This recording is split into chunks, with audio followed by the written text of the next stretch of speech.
Salam Bapak Ibu Saudaraku yang terkasih. Kita akan mendengarkan firman Tuhan yang menjadi epistel pada tanggal 30 Agustus 2020 di gereja kita. Diambil dari Kisah Para Rasul 19 ayat 13 sampai 20 dengan tema mengusir roh jahat dan mengalahkan kuasa kegelapan. Marilah kita baca Para Rasul 19, Kisah Para Rasul 19 ayat 13 sampai 20, begini bunyinya. Juga beberapa tukang jampi Yahudi yang berjalan keliling di negeri itu mencoba menyebut nama Tuhan Yesus atas mereka yang kerasukan roh jahat dengan berseru, katanya, "Aku menyumpahi kamu demi nama Yesus yang diberitakan oleh Paulus." Mereka yang melakukan hal itu ialah 7 orang anak dari seorang imam kepala Yahudi yang bernama Skewa. Tetapi roh jahat itu menjawab, "Aku mengenal Yesus," atau "Yesus kenal aku, dan Paulus aku ketahui, tetapi kamu siapakah kamu?" Dan orang yang dirasuk roh jahat itu menerpa mereka dan menggagahi mereka semua dan mengalahkannya, sehingga mereka lari dari rumah orang itu dengan telanjang dan luka-luka. Hal itu diketahui oleh seluruh penduduk Efesus, baik orang Yahudi maupun orang Yunani. Maka ketakutanlah mereka semua dan makin masyhurlah nama Tuhan Yesus.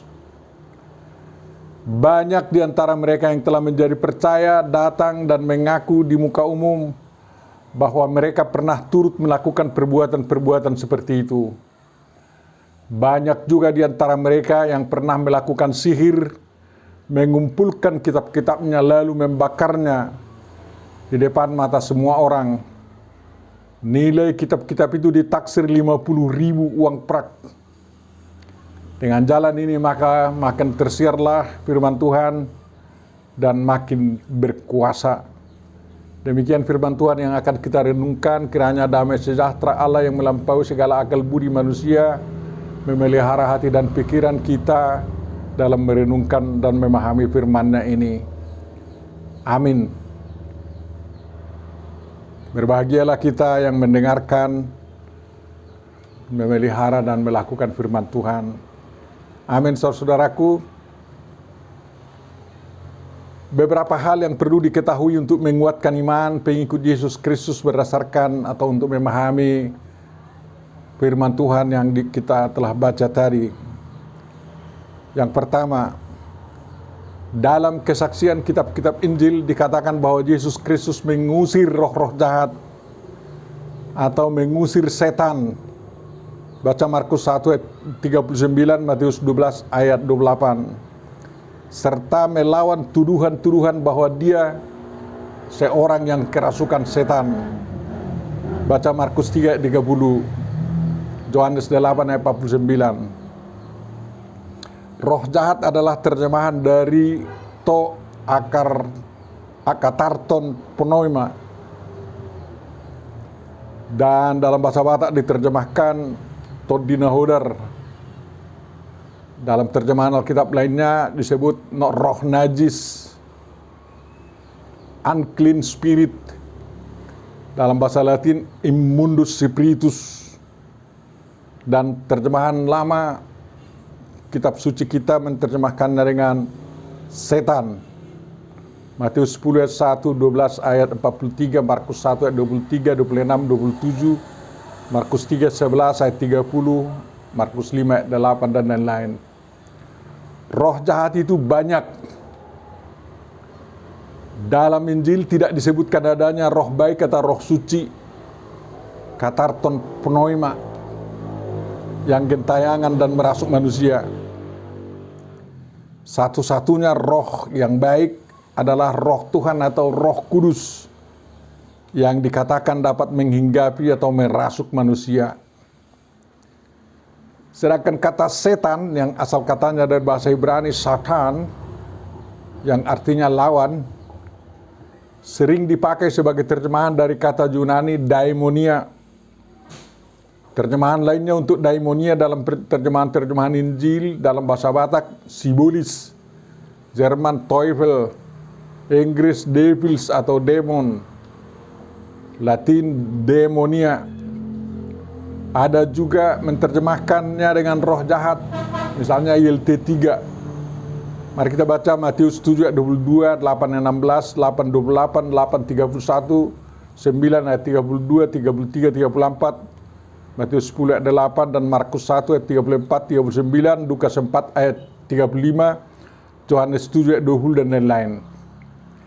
Jadi ada dua macam perasuk manusia yang harus dibersihkan atau diusir dari manusia yang dirasuknya, yakni to akatarton pneuma, to dinahodar, roh jahat, dan daimonia, setan atau sibolis. To akatarton pneuma adalah kuasa-kuasa yang merasuk dan mengotori tubuh jiwa roh manusia, sehingga manusia itu sakit jiwa, sakit rohani, yang berdampak kepada sakit badani. Roh jahat ini belum tentu melawan Tuhan Yesus Kristus. Tetapi roh jahat ini harus diusir dari diri manusia, agar tidak merusak kehidupan manusia.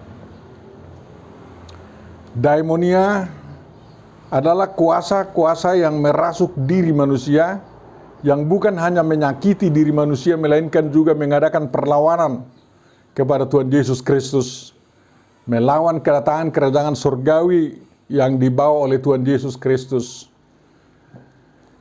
Dari itu Batak Toba menerjemahkannya dengan sibolis, yang bahasa Indonesianya sebenarnya adalah iblis.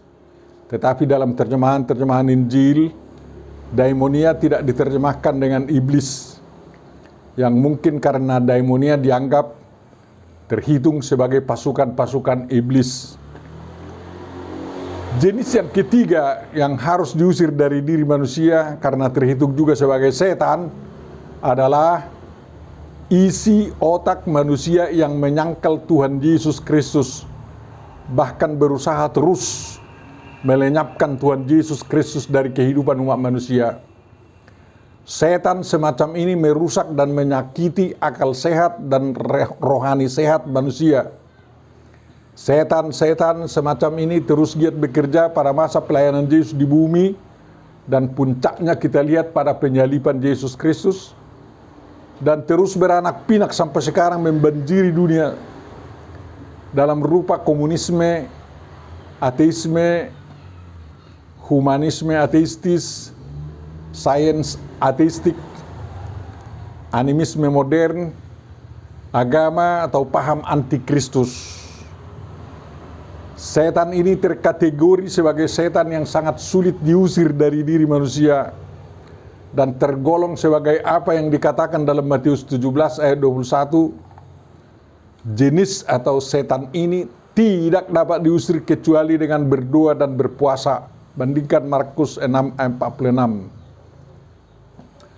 Jadi berpuasalah dan berdoalah agar antikristus yang sedang merajalela sekarang ini bertobat dan mau mengikut Yesus.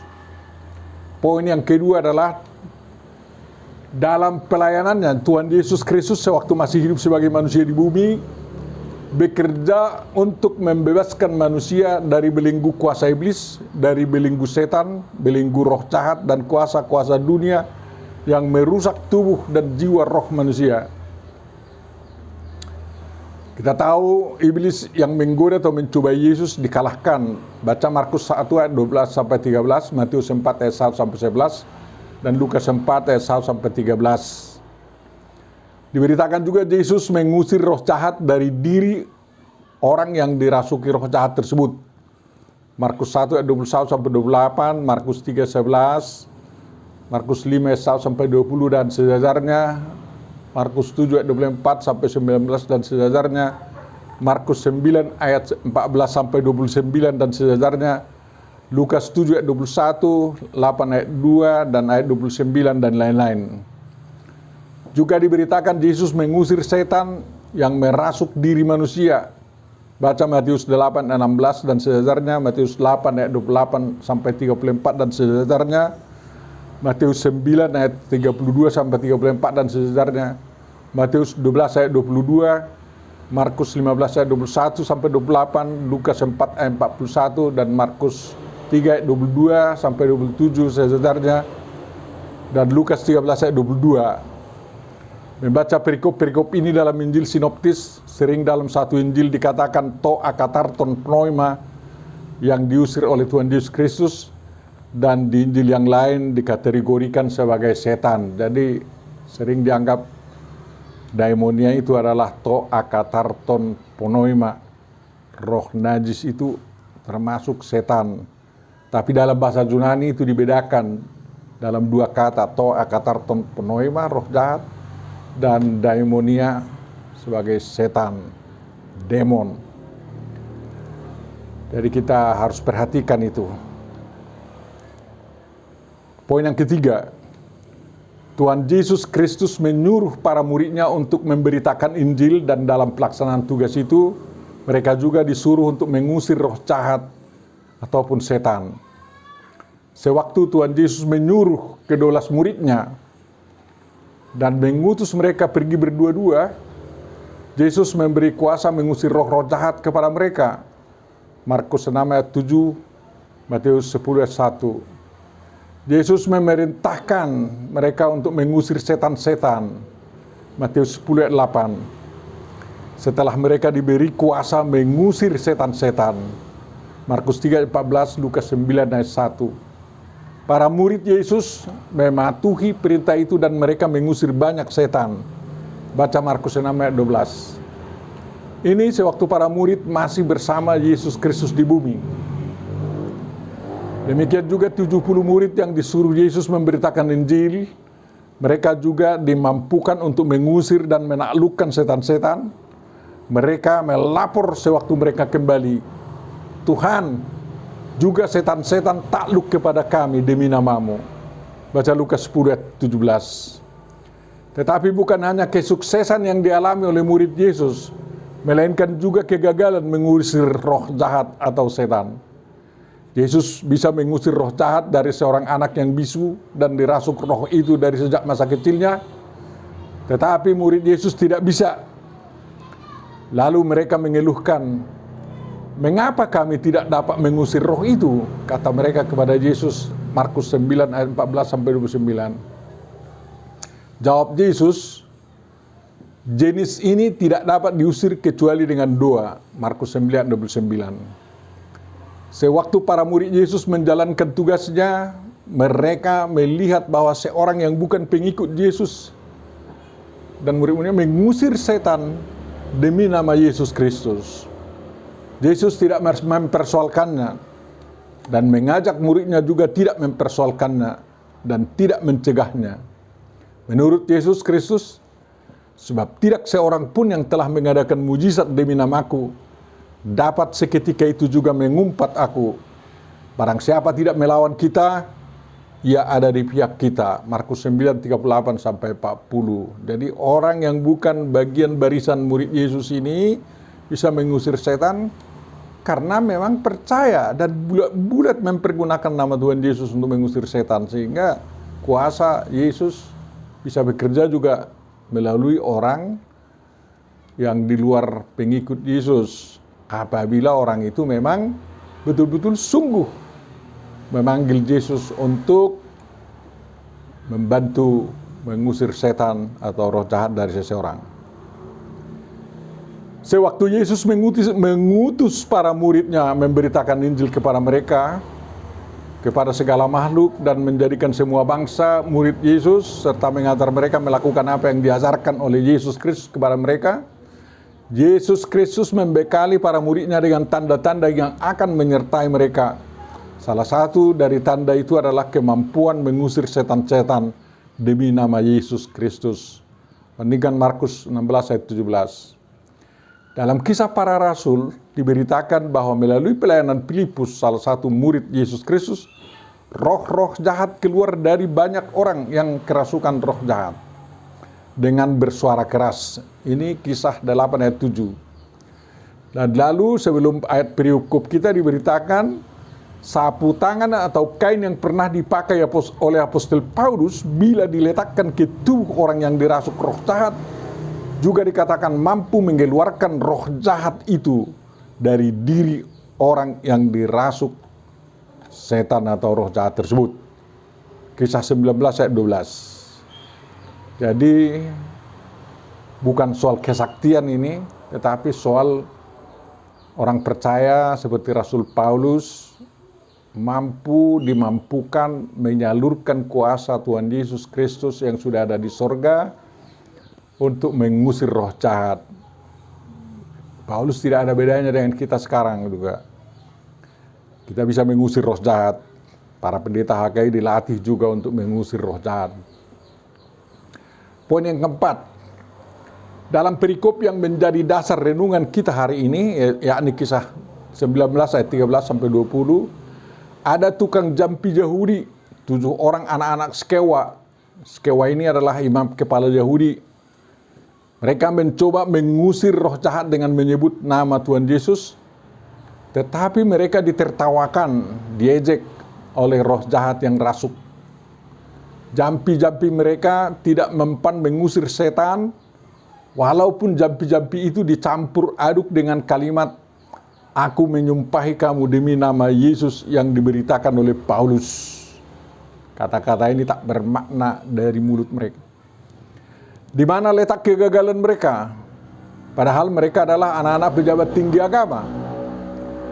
Keberhasilan mengusir roh jahat tidak ditentukan oleh status sosial atau status keagamaan, tetapi ditentukan oleh kebulatan hati dan iman untuk meminta agar ucapan orang yang bersangkutan digunakan oleh Tuhan menjadi saluran karya Tuhan mengusir roh jahat atau setan.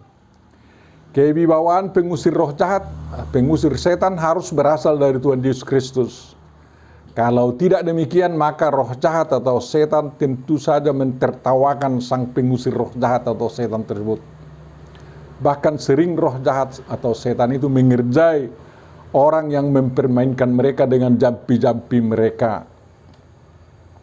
Apa tidak ditertawakan roh jahat atau setan itu kalau ternyata roh jahat itu lebih kenal Yesus dibanding orang yang hendak mengusir roh jahat tersebut dari manusia. Sebenarnya roh jahat itu harus menjadi lebih kenal Yesus melalui konfrontasi pengusir roh jahat itu dengan roh jahat yang merasuk. Yakni mengenal Yesus yang tidak menyetujui roh jahat itu merasuk orang yang dirasuknya itu. Sehingga roh jahat itu harus keluar atas perintah Yesus yang disampaikan oleh pengusir roh jahat tersebut. Karena roh jahat itu melihat bahwa wibawa Tuhan Yesus tidak ada di dalam diri anak-anak Skewa, roh jahat itu menggerakkan orang yang dirasuknya untuk menerpa dan menggagahi 7 anak Skewa tersebut sekaligus dan menelanjangi serta melukai mereka.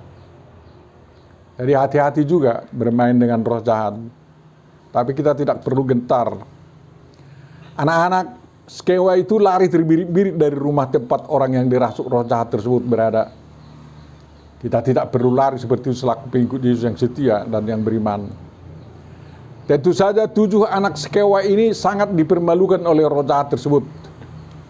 Berita tentang peristiwa ini segera merebak di kalangan masyarakat di kota Efesus.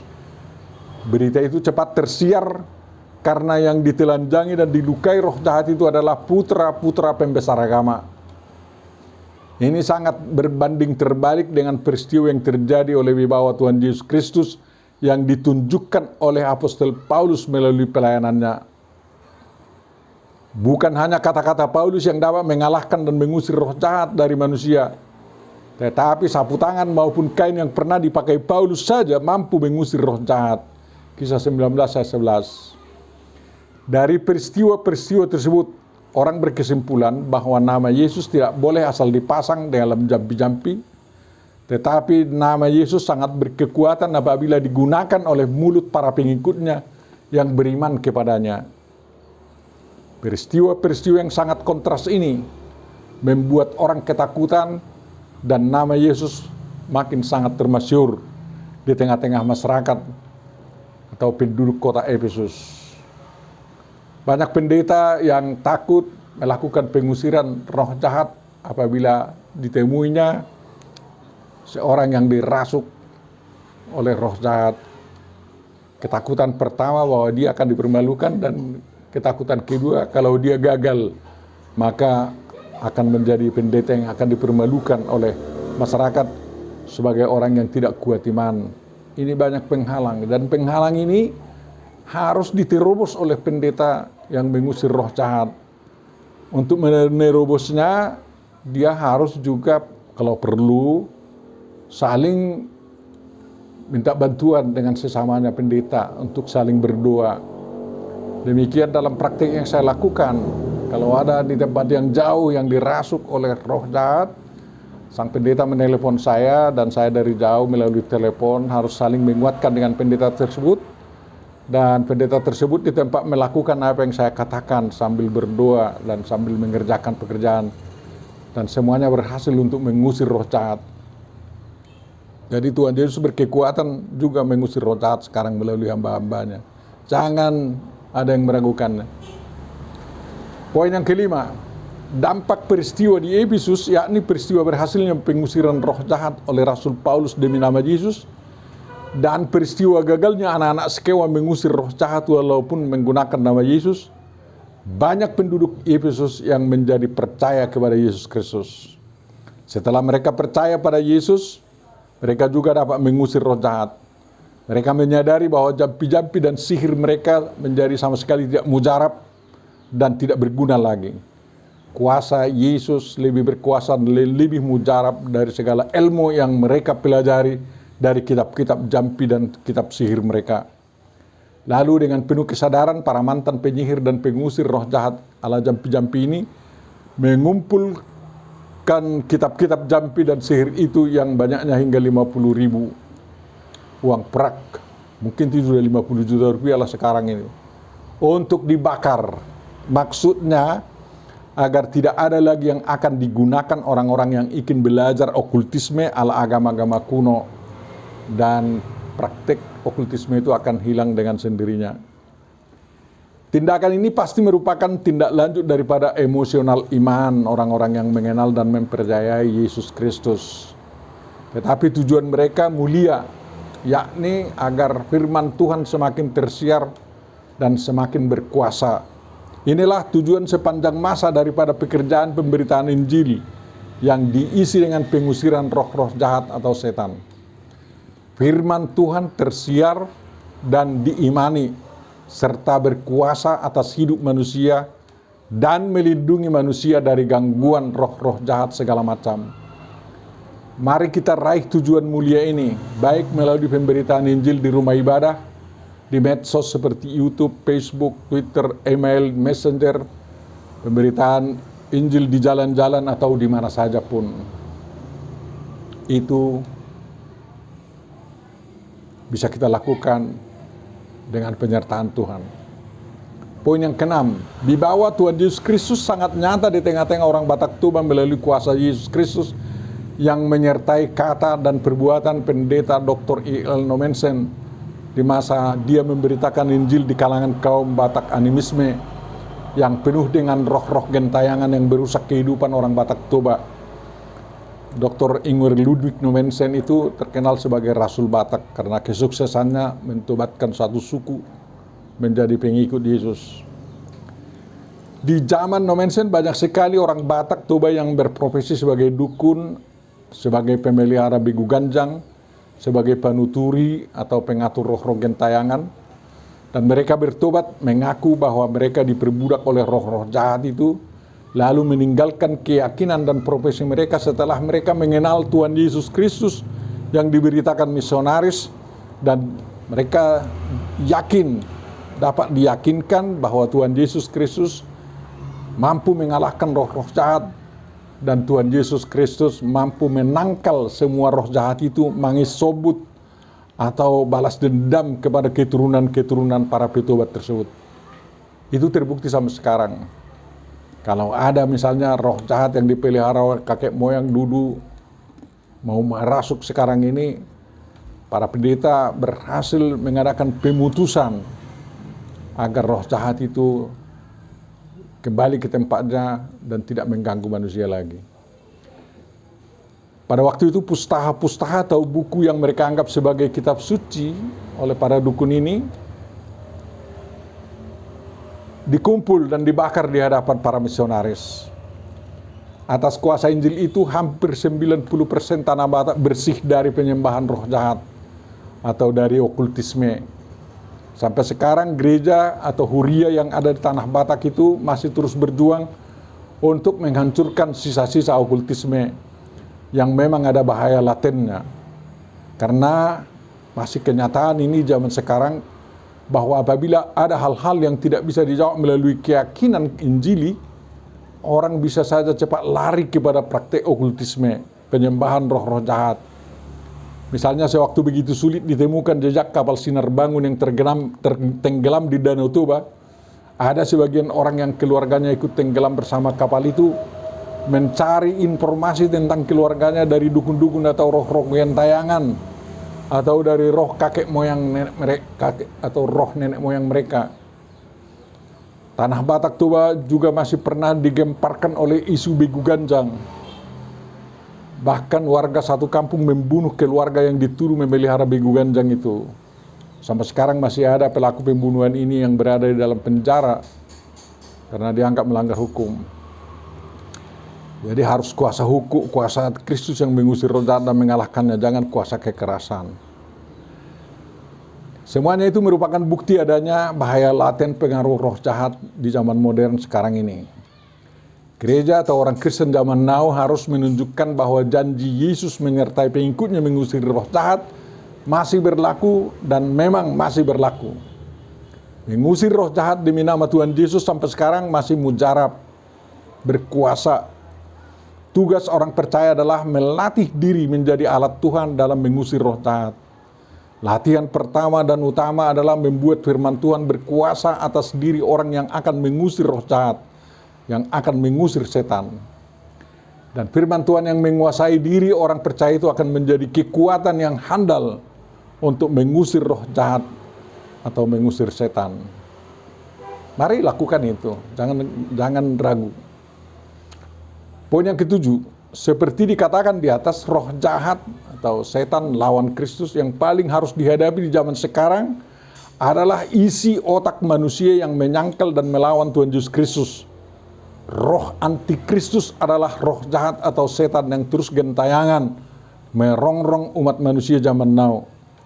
Roh antikristus atau setan zaman modern itu adalah komunisme, humanisme, ateisme, sains atau ilmu pengetahuan ateistis, dan agama-agama antikristus. Semua antikristus atau setan zaman modern ini harus dihadapi oleh apologet Kristen yang tangguh, yang dapat menjelaskan Injil itu dalam bahasa-bahasa modern sekarang, bahasa ilmu pengetahuan, bahasa Cina, bahasa Inggris, bahasa Arab, bahasa Ibrani, bahasa Yunani. Sebenarnya masih banyak bahasa lagi yang bisa digunakan antikristus untuk merasuk manusia, seperti bahasa Indonesia, bahasa Kiswahili, bahasa Rusia, dan lain-lain. Bahasa ilmu pengetahuan juga masih dipergunakan orang untuk merasuk manusia itu menjadi antikristus. Tetapi bahasa yang kita sebut pertama tadi adalah bahasa utama para antikristus zaman sekarang, dan itu harus dilawan dengan menggunakan bahasa mereka sekarang. Injil harus dapat diterangkan dalam bahasa Arab, bahasa Cina, dan bahasa-bahasa lainnya. Kristen harus memahami kitab sucinya dalam bahasa aslinya, yakni bahasa Ibrani dan bahasa Yunani. Tentu saja umat Kristen harus mengembangkan ilmu pengetahuan yang membuktikan bahwa Tuhan masih bekerja sampai sekarang untuk mengembangkan ilmu pengetahuan. Rasa kemanusiaan dan solidaritas Kristiani yang lebih kuat dari komunisme dan humanisme ateistis harus menjadi bagian kehidupan umat Kristen dalam rangka mengusir setan anti-Kristen dalam bentuk komunisme dan humanisme ateistis maupun ateisme. Tuhan Yesus telah mengalahkan dunia ini, dan segala kuasa di surga dan di bumi sudah diberikan kepada Yesus Kristus. Makanya masih ada alasan dan harapan bagi pengikut Yesus Kristus untuk mengusir roh-roh jahat dan setan-setan modern ini dari diri manusia zaman sekarang. Tuhan Yesus Kristus menyertai dan memberkati. Amin. Mari kita berdoa. Bapa Surgawi, terima kasih bahwa Engkau menganugerahkan kuasa-Mu kepada para pengikut-Mu yang setia dan yang kuat beriman untuk mengusir setan, mengusir roh-roh jahat, agar dunia ini bersih dari roh-roh jahat dan roh-roh setan yang menyakiti rohani dan akal sehat manusia, terutama roh antikristus yang merupakan roh setan zaman modern sekarang sangat sulit ditaklukkan Tuhan. Dan mudah-mudahan dengan bantuan-Mu Engkau mengabulkan doa-doa orang Kristen dan membalas puasa orang-orang Kristen dalam rangka mengalahkan roh jahat zaman modern sekarang ini yang berupa antikristus yang sangat berat. Bapa Surgawi, perhatikanlah bangsa kami. Jangan biarkan bangsa kami semakin merosot dalam bidang ekonomi dan juga pandemi COVID-19 ini. Kiranya Tuhan menyelesaikannya. Kami manusia Indonesia belum berdaya untuk mengatasi COVID-19. Berikanlah kekompakan kepada seluruh bangsa kami untuk mengatasinya. Jauhkan perpecahan dari bangsa kami. Tobatkanlah orang-orang yang berusaha mengganggu pemerintah kami Tuhan, karena sebenarnya pemerintah kami sudah baik menurut kami. Banyak hal yang harus dikerjakan di Indonesia ini. Kalaupun orang merasa terjadi oligarki di sini, tapi semuanya dalam rangka menuju kemakmuran bangsa Indonesia, bukan menuju kediktatoran. Sadarkan bangsa kami Tuhan, dalam nilai-nilai Pancasila, nilai-nilai Undang Dasar 45, dan juga nilai-nilai Bhinneka Tunggal Ika, agar kami semua hidup dalam berkat yang telah Engkau anugerahkan itu. Ampuni dosa-dosa kami, ampuni dosa umat-Mu Tuhan. Berkati seluruh umat-Mu dimanapun mereka berada. Dalam Yesus Kristus kami mengucap syukur. Amin.